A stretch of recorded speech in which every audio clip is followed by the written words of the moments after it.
할렐루야. 예수님 이름으로 함께 하나님 말씀 나누겠습니다. 여호수아서 13장을 찾아 읽겠습니다. 여호수아서 13장입니다.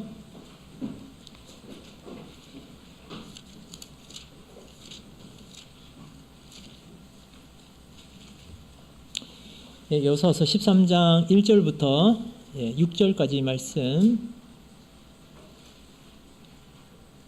함께 교독하도록 하겠습니다. 여호수아 13장 1절부터 6절까지 말씀 교독하도록 하겠습니다. 여호수아가 나이 많아 늙음에 여호와께서 그에게 이르시되 너는 나이 많아 늙었고 얻을 땅의 남은 것은 매우 많도다.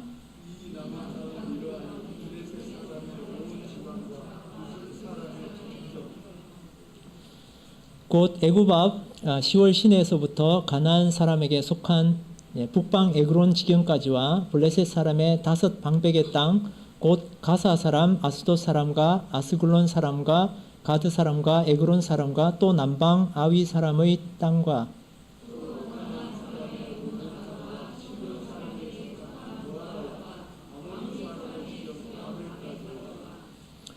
또 그발 사람의 땅과 동편 온 레바논 곧 헤르몬 산 아래 바알가스에서부터 하맛에 들어가는 곳까지와 또 레바논에서부터 미스로봇 마임까지의 산지 모든 거민 곧 모든 시돈 사람의 땅이라.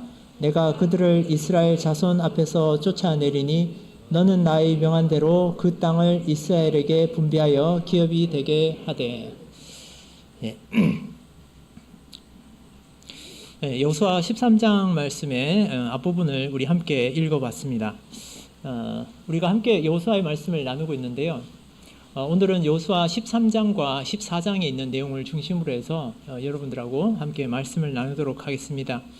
여호수아에서의 이야기를 우리 한 번 더 요약해 보면 이렇습니다. 이스라엘 백성들이 40년의 광야 생활을 마치고 마침내 요단의 동편에 이르러서 아모리의 두 왕이었던 옥과 시온을 물리치게 됩니다. 이로 인해서 가나안 일대에 이스라엘 사람들이 강력한 민족으로 이렇게 소문이 나게 됩니다. 사실 이스라엘 민족이 강력했다기보다는 그들이 믿는 하나님께서 아주 강력했죠. 그래서 하나님과 이스라엘 백성에 대한 이야기들이 가나안 곳곳에 이렇게 전해지게 됩니다. 요단의 동편에서 모세는 그의 일생을 마감하게 됩니다. 그리고 이스라엘 백성과 모세의 뒤를 이어서 지도자가 된 여호수아에게 하나님께서 순종을 요구하시죠. 그래서 이 이스라엘 백성들이 순종함을 통해서 가나안 전투를 이겨낼 것을 이 모세가 당부를 하게 됩니다. 하나님의 은혜로 요단강이 마르는 그런 기적이 일어나고 맨 땅을 건넌 이스라엘 백성들은 난공불락의 요새 여리고성 전투에서 하나님의 도움으로 큰 승리를 얻게 됩니다. 비록 아이성에서 실패를 경험하게 되지만 이 하나님의 강력하고 크신 인도와 지도자 여호수아를 필두로 해서 이스라엘 백성들이 하나님 말씀을 따름으로 인해서 중부와 그리고 남부 그리고 이제 북부 전투까지 가나안 주요 거점들을 이렇게 점령하게 됩니다. 이 전쟁이 7년 정도 걸린 것으로 이렇게 알려지고 있습니다. 그것은 우리 갈렙을 기준으로 했을 때 갈렙이 정탐한 나이가 40세였습니다. 그리고 38년의 가나안 생활을 광야 생활을 했기 때문에 그의 나이가 한 78세 정도 되었다라고 보고 있고요. 그런데 이 갈렙이 14장에 보면 85세 때 땅 분배를 요구를 하게 되죠. 그러면 우리가 생각해 보면 78세에 요단을 건넜고 85세에 땅 분배를 요구를 했다. 그러니까 전쟁이 끝나고 땅 분배를 요구했다라고 보면 이제 이렇게 주요 거점을 점령하는데 7년 정도가 걸렸구나. 라는 것을 우리가 유추해 볼 수 있게 되겠죠. 그래서 이제 북부까지 마침내 주요 지점을 점령하게 된 이스라엘 백성들이 드디어 이제 땅을 분배를 받게 됩니다. 여러분들, 우리가 전쟁을 통해서 이렇게 땅을 얻었습니다. 그러면 이 땅을 분배할 때 이스라엘 백성들의 마음은 어떠했을까요? 우리가 한번 상상을 해보면 뭐 나름대로 욕심이 좀 생겨났을 법도 합니다. 예. 우리가 무언가를 나눌 때 이렇게 우리의 마음을 생각을 해보면 이게 모두가 만족스럽게 이렇게 무언가를 나눈다는 것은 특히 그것이 우리에게 무언가 이익을 가져다 줄 때 참 힘든 일이다라는 생각을 하게 됩니다. 그래서 대부분의 사람들은 무언가를 나눌 때 불평의 마음이 생기죠. 그래서 혹은 불평이 생기거나 아니면 내가 그걸 받아들이면서도 야, 내가 참 많이 희생했어 라는 생각을 하기가 참 쉬운 것 같습니다. 레이지파는 이런 생각을 할 수 있겠죠. 왜 하나님께서 나는 땅을 주지 않으시는 걸까? 라는 생각을 해볼 수 있을 것 같습니다. 요단 동편에서 땅을 분배받았던 르벤, 갓, 므낫세 반지파는 서편의 싸움을 함께 했습니다. 근데 왜 서편의 땅을 나한테 주지 않으시지? 라는 생각을 할 수도 있을 것 같습니다. 왜 나한테는 평지가 아닌 산지를 허락하셨을까? 좀 평평하고 좋은 땅 주시지 왜 이렇게 험한 산지를 나한테 주실까? 이런 갖가지 생각들을 한번 해보게 됩니다. 그런데 오늘 여호수아서에 기록된 이 땅을 분배하는 과정을 살펴보면 하나님께서 명하신 대로 분배가 되고 또 각 지파에 그 땅들이 기업이 된다라는 것을 우리가 발견하게 됩니다.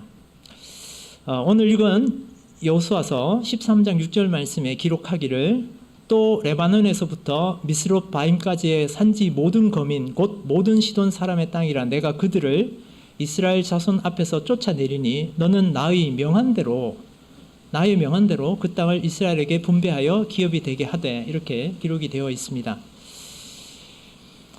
우리는 이 땅을 분배하는 과정에서 매우 참여했을 것 같은 이 땅의 분배 과정에서 우리 하나님께서 과연 어떻게 역사하셨는가라는 부분을 우리가 살펴봐야 되겠습니다.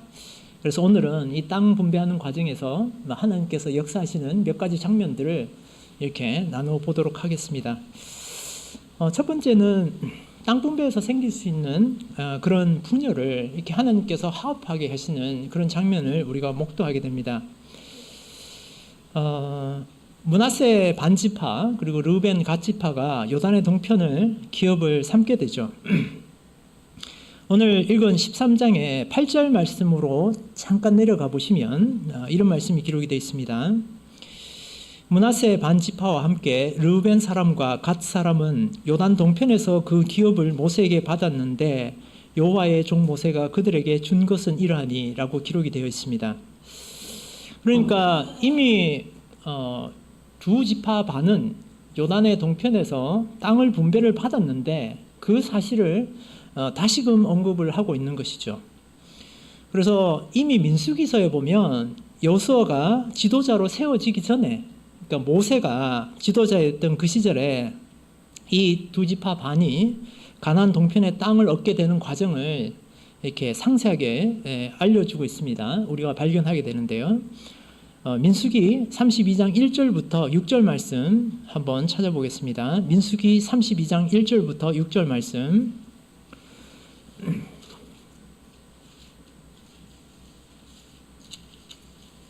네, 민수기 32장 1절부터 6절까지 말씀 찾으셨으면 제가 읽겠습니다. 르벤 자손과 갓 자손은 심히 많은 가축의 때가 있었더라. 그들이 야셀 땅과 길앗 땅을 본즉 그곳은 가축의 적당한 곳인지라. 갓 자손과 르벤 자손이 와서 모세와 제사장 엘르아살과 회중 족장들에게 말하여 가로되 아다롯과 디본과 야셀과 니무라와 헤스본과 엘르알레와 스밤과 느보와 부온 곧 여호와께서 이스라엘 회중 앞에서 쳐서 멸하신 땅은 가축의 적당한 곳이요 당신의 종들에게는 가축이 있나이다. 또 가로되 우리가 만일 당신에게 은혜를 입었으면 이 땅을 당신의 종들에게 산업으로 주시고 우리로 요단을 건너지 않게 하소서. 모세가 갓 자손과 르벤 자손에게 이르되 너희 형제들은 싸우러 가거늘 너희는 여기서 앉았고자 하느냐. 예. 두 지파 반이 모세에게 이 땅을 요구하는 장면이 우리가 방금 읽은 내용이 되겠습니다. 우리는 잠시 이들 지파가 이렇게 땅을 요구하는 것이, 이 땅을 청원하는 일이 하나님 앞에서 과연 순전한 것인가 라는 부분들을 한번 생각해 볼 필요가 있게 됩니다. 르벤 자손과 갓 자손들에게는 많은 가축의 떼가 있었습니다. 그래서 요단 동편을 그들이 살펴보니까 그들에게 가축을 기르기에 아주 적당해 보였던 것입니다. 그래서 그들에게는 그 땅을 원하는 마음속에 소원이 생겨났습니다. 사실 엄밀히 말하면 요단 동편은 하나님께서 말씀하신 젖과 꿀이 흐르는 가나안 땅이라고 하셨을 때 그 가나안 땅은 아니었습니다. 그래서 우리가 이를 잘 살펴보면 요단의 동편을 스스로 택한 이들 지파의 생각이 완전히 하나님 앞에서 선한 것이다 라고는 볼 수 없을 것 같습니다. 그래서 모세는 이 일에 대해서 좋지 않게 여기고, 너희 형제들은 싸우러 가는데 너희들은 여기 앉아 있으려 하느냐라고 이렇게 책망하는 장면이 우리 민수기에 나옵니다. 그러자 그들이 모세를 향해서 자구책을 제시하게 되죠. 32장 17절부터 19절까지 말씀 살펴보겠습니다. 민수기 32장 17절부터 19절 말씀. 이 땅 거민의 연고로 우리 유아들로 그 견고한 성읍에 거하게 한 후에 우리는 무장하고 이스라엘 자손을 그곳으로 인도하기까지 그들의 앞에 행하고 이스라엘 자손이 각기 기업을 얻기까지 우리 집으로 돌아오지 아니하겠사오며 우리는 요단 이편 곧 동편에서 산업을 얻었사오니 그들과 함께 요단 저편에서는 기업을 얻지 아니하겠나이다. 즉 요단을 건너서 요단의 서편에서 전쟁을 하게 될 때 우리가 가장 선두에 서겠다.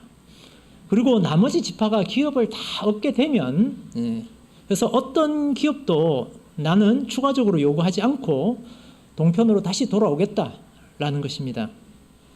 그리고 그들은 실제로 가나안 전투에서 나머지 지파들과 협력해서 전투를 수행하고 또 승리하게 됩니다. 그리고 이제 땅을 분배하게 되는 여호수아 13장의 이 장면에서 요단 서편의 땅 분배에 대해서는 이들 지파들이 일체 언급을 하지 않는 것을 보게 됩니다. 여호수아도 일에 대해서 언급만 할 뿐, 나머지 아홉 지파 반에게만 땅을 분배하는 것을 우리는 보게 됩니다. 우리가 세상을 살 때 우리가 욕심을 낸 것에 대해서 때로는 우리가 하나님 앞에 소원을 함으로 이렇게 구할 때가 있는 것 같습니다. 저도 세상을 살다 보면 이것이 욕심이 나서 하나님 이것을 저에게 주시면 안 되겠습니까? 라는 이런 요구를 하나님께 드릴 때가 있는 것 같습니다. 그런데 하나님께서는 이런 소원에 대해서 때로는 못 이기는 척 내어두시기도 하는 것 같다라는 생각을 하게 됩니다. 사실 우리는 우리의 욕심을 지나치게 이렇게 요구해서도 안 됩니다. 그렇지만 설사 그것을 얻기 위해서 내가 약간의 소원을 했다면 그 약간의 헌신에 대한 소원을 정말 끝까지 지키기 위해서 노력을 해야 된다라는 생각이 오늘 들었습니다. 만일 우리 이 두 지파 반이 요단 서편 전투에서 자신들이 참전한 대가를 요단 서편의 땅으로 요구했다면 과연 어떤 일이 생겼을까? 아마도 이스라엘 백성들 가운데는 정말 큰 걷잡을 수 없는 그런 분열의 상태로 접어들지 않았을까라는 생각을 하게 됩니다. 처음 이 두 지파 반의 생각의 출발은 아마도 세상적인 욕심을 쫓아서 소돔과 고모라로 갔던 롯과도 같았을 것입니다. 그 출발은 적어도. 그러나 두 지파 반은 이 일에 대해서 하나님께 자신의 서원을 하였고 그 소원을 다 이루고 자신의 기업을 받아들고 동편으로 돌아가게 됩니다. 그래서 그 약속을 지키게 되죠. 그들이 돌아갈 때도 사실은 분열의 빌미는 또 있었습니다. 그들이 단을 쌓는 문제로 아홉 지파 반과 분열이 생길 뻔했으나 이 두 지파 반이 단을 쌓은 것에 대해서 잘 설명하게 되고 그래서 서로 이해하게 됨으로 인해서 극단적인 분열의 상황을 이렇게 피하게 됩니다. 그래서 우리는 욕심을 제어할 줄 알아야 된다라는 생각을 하게 됩니다. 만약에 그 욕심이 좋지 못한 상황을 만들 여지가 있다면 우리로 인해서 우리가 형제와 분열하지 않도록 힘써 노력해야 되겠습니다. 특별히 이 지파들이 이렇게 욕심을 낸 것이 사실은 생업에 관한 거였다는 거예요. 자신들이 가축을 기르고 있는데 그 가축은 자신들에게 삶에 있어서 가장 소중한 것이라는 거죠. 그래서 우리도 인생을 살다 보면 우리의 먹고 사는 문제 때문에, 우리의 생업 때문에 믿음의 자리에 있지 못하는 경우가 생기게 됩니다. 그러나 그때 적어도 우리는 이것들을 내어주신 하나님의 은혜를 먼저 생각하고 하나님께 그것을 대신할 소원을 혹시 했다면 그 소원을 끝까지 지켜내기 위해서 우리가 최선을 다하는 그런 믿음을 가져야 되겠습니다. 자, 이제 두 번째는 하나님께서 성읍을 레위 지파에게 특별한 기업으로 주셨다는 것입니다. 레위 지파에게는 땅을 기업으로 주시지 아니하시고 성읍을 그들의 기업으로 주셨다라는 것입니다. 오늘 이건 여호수아서 13장 14절 말씀에 보면 오직 레위 지파에게는 여호수아가 기업으로 준 것이 없었으니 라고 기록이 되어 있습니다. 그리고 다시 33절에 가보면 오직 레위 지파에게는 모세가 기업을 주지 아니하였으니 이렇게 기록이 되어 있습니다. 그러니까 우리가 일찍이 모세도 레위 지파에게 땅을 기업으로 주지 않겠다라고 선언을 했고 또 이 여호수아도 레위 지파에게 기업을 주지 않았다라는 것을 우리는 발견하게 되죠. 레위인에게 땅을 기업으로 주지 않으신 하나님의 특별한 뜻이 무엇이었을까라는 부분들을 우리가 한번 생각해 볼 필요가 있겠습니다. 레위는 오늘 땅 분배에서도 빠졌지만 사실은 민수기에서도 이스라엘 백성들의 수를 셀 때 그 이스라엘들의 전체 총 숫자에서 빠져 있었습니다. 모세가 명령하기를 그 숫자를 레위인의 숫자는 이렇게 전체 숫자에서 빼게 되죠. 그래서 전체 숫자인 1차에 60만 3,500명, 2차에 60만 1,730명에서 레위인의 숫자는 빠져 있습니다. 레위인을 대신해서 레위 지파를 대신해서 요셉의 두 아들이 두 지파로 가입이 돼서 12지파의 수를 세게 되죠. 오늘 땅의 기업에 대한 분배 시에도 우리 레위인들에게는 분배가 되지 않았는데요. 레위인에게 기업을 주시지 않은 것은 레위인들이 기업의 보존을 위해서 시간을 보내기보다는 이 하나님의 일에 전심을 다하라는 그런 의미가 있었던 것 같습니다. 민수기 8장 11절 그리고 14절부터 16절까지 말씀 보겠습니다. 민수기 8장 11절 그리고 조금 띄어서 14절부터 16절까지 말씀입니다. 제가 읽겠습니다. 아론이 이스라엘 자손을 위하여 레위인을 요제로 여호와 앞에 드릴지니 이는 그들로 여호와를 봉사케 함이 위함이라. 너는 이같이 이스라엘 자손 중에서 레위인을 구별하라. 그리하면 그들이 내게 속할 것이라. 내가 그들을 정결케 하여 요제로 드린 후에 그들이 회막에 들어가서 봉사할 것이니라. 그들은 이스라엘 자손 중에서 내게 온전히 드림받은 자라. 이스라엘 자손 중 일절 초태생 곧 모든 처음 난 자의 대신으로 내가 그들을 취하였나니. 사실 레위인은 성경에서 출애굽 과정에서 처음 난 자를 대신하여, 그러니까 초태생을 대신해서 하나님께서 취하신 것이다 라고 이렇게 우리에게 알려주고 계십니다. 하나님께서 애굽에서 이스라엘 백성들을 이끌어내실 때 애굽의 모든 초태생들을 다 죽이셨습니다. 그런데 이스라엘의 초태생들은 모두 살려주셨습니다. 그러면서 이 살려준 초태생을 대신해서 레위인을 취했다라고 이렇게 하나님께서 밝혀주고 계신 겁니다. 그래서 레위인들은 이런 이유로 인해서 바로 하나님께 바쳐진 사람들이다라는 것을 알게 되고 하나님께서는 그들로 하여금 너희는 내 것이니까 하나님의 일을 하라고 이렇게 삼으셨던 것입니다. 출애굽기 13장 2절 말씀에 이렇게 기록이 되어 있습니다. 출애굽기 13장 2절 말씀. 이스라엘 자손 중에 사람이나 짐승이나 물론하고 초태생은 다 거룩히 구별하여 내게 돌리라. 이는 내 것이니라 하시니라. 그러니까 이스라엘 백성 중에 있는 초태생들은 다 하나님 것이근데 그들을 죽여야 되는 상황에서 그들의 죽임을 대신해서 레위인들을 취했다라는 것입니다. 이스라엘에서는 장자들에게는 특별히 더 큰 축복을 허락을 했습니다. 근데 이런 장자들이, 이 더 큰 축복을 받아야 될 장자들이 애굽의 재앙 때에 다 죽어야 하는 그런 상황에서 하나님께서는 큰 축복으로 그 죽어야 될 장자들을 살리시면서 그 대신 레위인들로 하여금 하나님께 봉사의 직무를 주신 것입니다. 그래서 레위는 큰 은혜와 축복이자 동시에 더욱 하나님께 큰 임무가 있는 자들이다라는 것을 우리가 생각해 볼 수 있습니다. 우리가 이 레위인들에게 하나님께서 주신 이 기업의 분배에 대해서 우리가 그 의미를 생각해 보자면, 오늘날에 비추어서 생각해 보자면 1차적으로는 교회의 일꾼들에게 생업의 짐을 지우기보다는 하나님 일에 전념하도록 해야 된다라는 것을 우리가 알게 됩니다. 또 한편으로 생각해 보면 우리도 모두가 왕같은 제사장으로서 레위인으로서의 삶을 살아야 되는 것이 아닌가, 그런 의미가 있지 않을까라는 생각을 했습니다. 특별히 레위인이라고 이렇게 이 시대를 살아가는 우리에게 구분을 해서 주시기보다는 우리 모두가 왕같은 제사장이고 영적인 믿음의 장자다. 그래서 그 믿음의 영적인 장자를 대신해서 레위인과 같이 하나님께 속한 자로서의 삶을 살아라는 그런 의미가 있지 않을까라는 생각을 하게 되었습니다.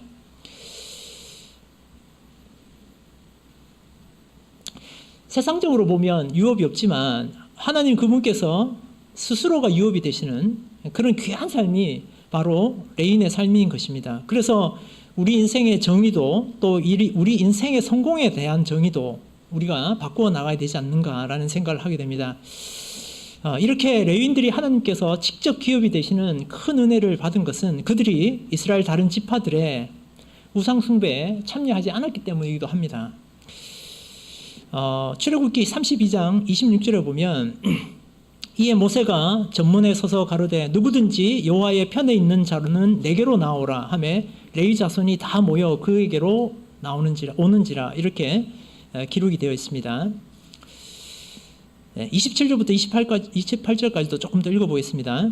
모세가 그들에게 이르되 이스라엘의 하나님 여호와께서 이같이 말씀하시기를 너희는 각각 허리에 칼을 차고 진 이문에서 저 문까지 왕래하며 각 사람이 그 형제를, 각 사람이 그 친구를, 각 사람이 그 이웃을 도륙하라 하셨느니라. 레위 자손이 모세의 말대로 행하며 이날에 백성 중에 3,000명 가량이 죽인 바 된지라.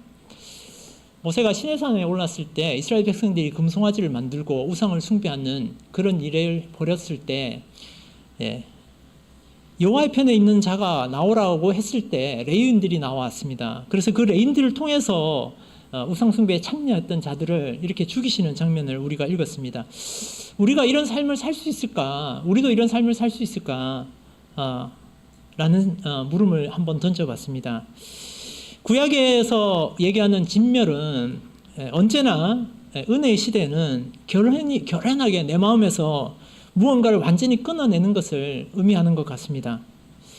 우리의 삶의 주인이신 예수님을 위해서 내가 사랑하는 형제를, 또 내가 사랑하는 친구를, 내가 사랑하는 이웃을 우리가 끊어낼 수 있을까라는 질문을 한번 던져보게 됩니다.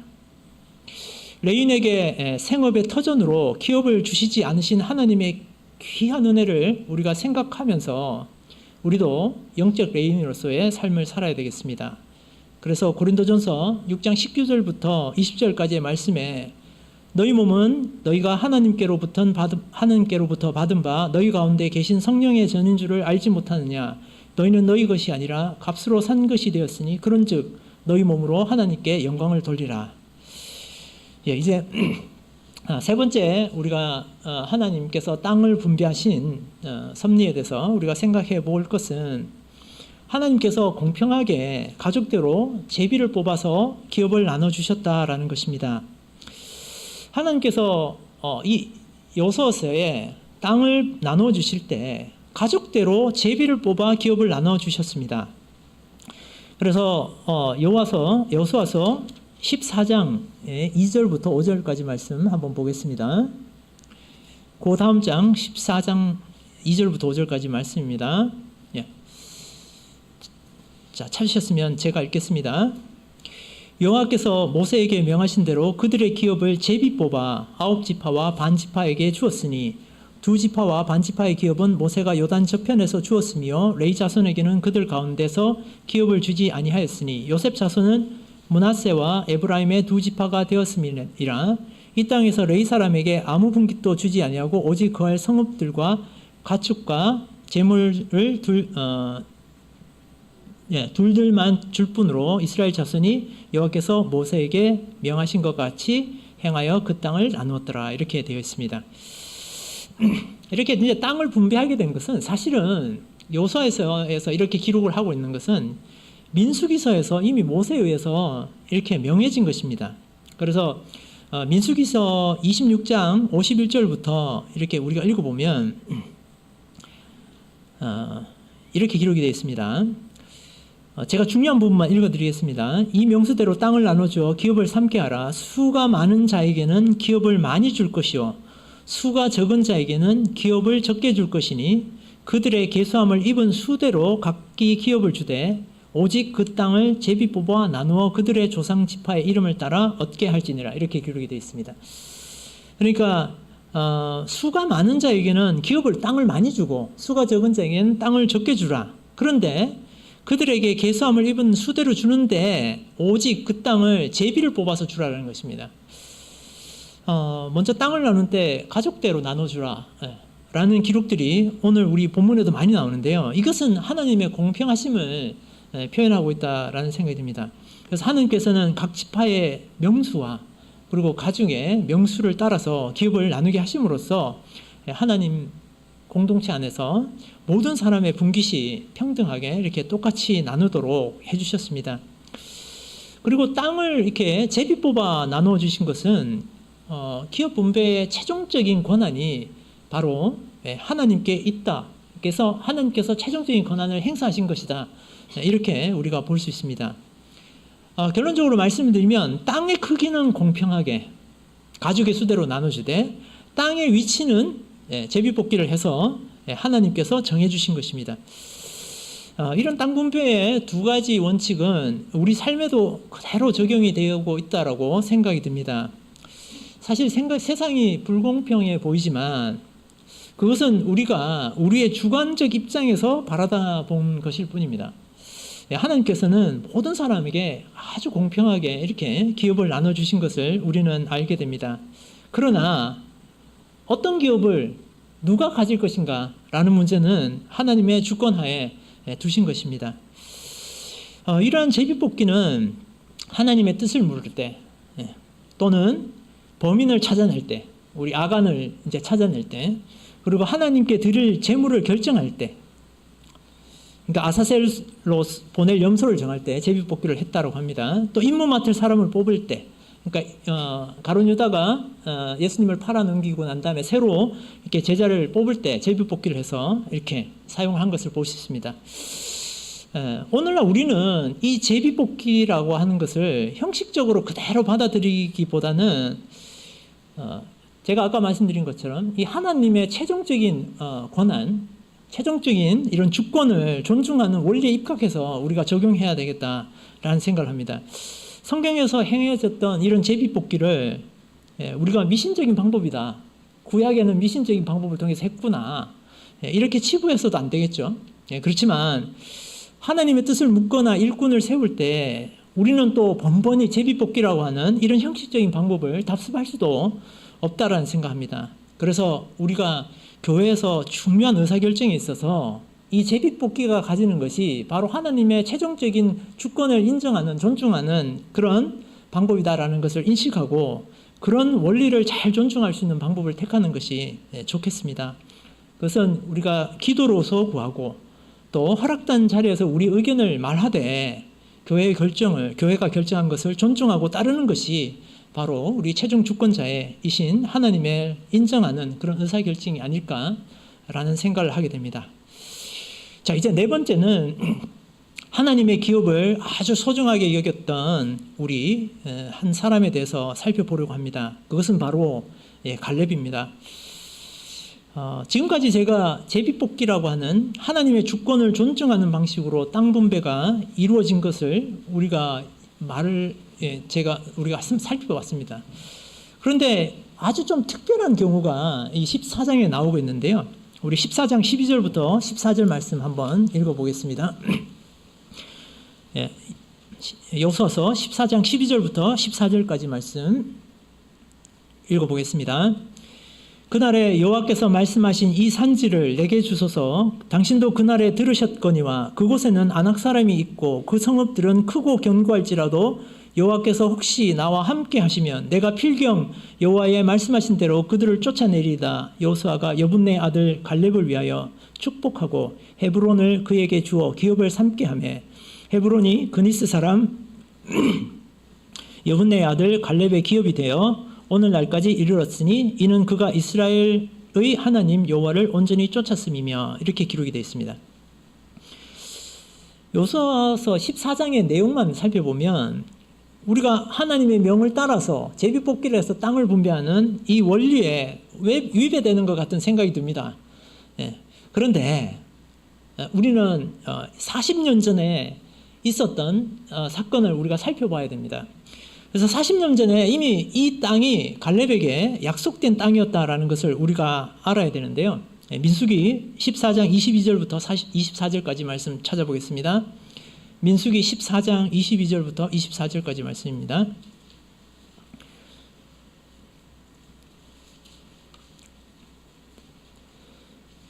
예, 민수기 14장 22절부터 24절까지 말씀.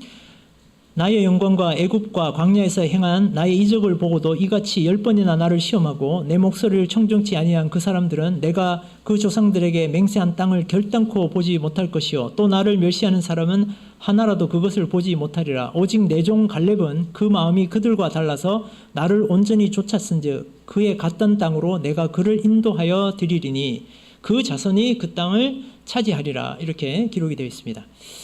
자, 이 땅은 민수기 13장에 나오는데요. 13장에 22절과 30절을 제가 읽겠습니다. 13장 22절과 30절 말씀. 또 남방으로 올라가서 헤브론에 이르렀으니 헤브론은 애굽 소안보다 7년 전에 세운 곳이라. 그곳에 아낙 자손 아민과 세세와 달메가 있었더라. 갈렙이 모세 앞에서 백성을 안돈시켜 가로되 우리가 곧 올라가서 그 땅을 취하자 능히 이기리라 하나. 이렇게 기록이 되어 있습니다. 하나님께서는 모세를 통해서 갈렙에게 이 땅을 약속으로 주셨습니다. 그래서 여호수아서 오늘 읽은 여호수아서 14장에도 9절 말씀에 이렇게 기록이 되어 있습니다. 조금 왔다 갔다 해서 죄송합니다. 여호수아서 14장 9절 말씀에 그날에 모세가 맹세하여 가로되 내가 나의 하나님 여호와를 온전히 쫓았은즉 내 발로 밟는 땅은 영영이 너와 내 자손의 기업이 되리라 하였나이다.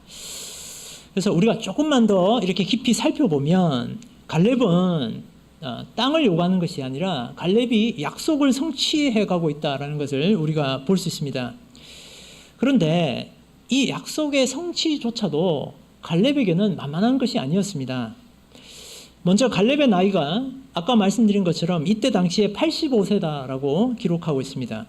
그리고 그곳 헤브론은 아낙 사람 가운데서도 가장 큰 사람들이 있는 그런 평지도 아닌 산지였습니다. 어쩌면 지난 약속을 모른 채 하고 제비뽑기에 참여해서 그냥 제비뽑기에서 땅을 얻는 것이 갈렙 입장에서는 더 나을 수도 있습니다. 아마 이 최악의 땅 대신에 좀 더 좋은 땅을 얻을 가능성이 더 높았을 수도 있을 것 같습니다. 그리고 우리는 성경에서 모세의 2인자 모세의 뒤를 이어서 지도자가 된 여호수아를 보게 되지만 사실은 여호수아가 지도자가 된 후에 이 2인자의 2인자였던 갈렙에 대해서 이 갈렙이 참 용기 있고 겸손한 사람이구나 라는 것을 우리는 발견하게 됩니다. 40년 전에 이스라엘 백성들이 지파의 사람들을 뽑아서 정탐을 떠났을 때 여호수아만 주님의 뜻에 합당한 보고를 하는 것은 아니었습니다. 어쩌면 갈렙이 더 적극적으로 모세와 하나님을 향해서 가나안은 정복 가능한 땅이라고 이렇게 외쳤습니다. 두 사람은 20세 이상 계수함을 받은 남자들 중에서 유일하게 이 가나안 땅에 들어온 두 사람입니다. 그 중에서 여호수아가 모세의 뒤를 이어서 지도자가 되었습니다. 그때 갈렙은 이것을 아주 겸손하게 받아들였을 뿐만 아니라 그는 40년 전에 하나님 앞에서 서원했던 그 약속을 85세라고 하는 이 늙은 나이에 성취하겠다고 지금 나서고 있는 것입니다. 우리는 이 갈렙의 용기와 겸손을 본받아야 되겠습니다. 자, 오늘은 우리가 함께 이스라엘 땅 분배에 대해서 한번 살펴보았습니다. 여호수아서에 이스라엘의 땅 분배의 시작을 13장 우리 읽은 말씀 13장의 첫 부분 보면 13장 1절 말씀에 이렇게 기록하고 있습니다. 여호수아가 나이 많아 늙음에 여호와께서 그에게 이르시되 너는 나이 많아 늙었고 그 얻을 땅에 남은 것은 매우 많도다. 이스라엘은 7년을 통해서 전투를 하고 이제 정복 전쟁을 통해서 얻은 땅을 분배하는 것으로 땅 분배라고 이렇게 묘사하고 있습니다. 근데 사실은 이 땅 분배의 과정이 이 1절 말씀을 읽어보면 전쟁의 열매를 나누는 과정이라기보다는 또다시 남은 것들을 이렇게 또 취해서 얻어 나가야 되는 그런 또 다른 전쟁의 시작처럼 저에게는 느껴집니다. 그래서 오히려 분배될 땅이라고 표현하기보다는 남은 땅이라고 표현을 하고 있습니다. 이게 무엇이 남았을까요? 그만큼 쫓아내고 또 점령을 완수해야 된다라는 것을 더 강조하고 있는 것을 발견하게 됩니다. 이것을 우리 인생 세상살이 이 신앙에다가 우리가 한번 비추어 보면 우리가 이 세상에서 안주하면서 크리스찬이라고 하는 명목에 이렇게 붙들려 살 것이 아니라 죄와 정욕이 여전히 들끓는 세상에서 그것들을 끝까지 쫓아내고 또 세상에서 하나님의 나라를 점점 확장해 나가라는 그런 의미를 담고 있다라는 것입니다. 그것이 우리에게 우리의 수요대로 기업을 나눠주신 이 땅에서 하나님 백성으로 살게 하신 하나님의 참뜻이 아닐까라는 것을 오늘 생각하게 됩니다. 아무쪼록 여호수아와 갈렙처럼 하나님께서 내게 맡겨주신 기업에서 정욕적인 것들로 채워진 남은 땅들을 우리 모두 주님께 돌려 세우는 저와 여러분 되시기를 예수님 이름으로 축원드립니다. 함께 찬송하시겠습니다.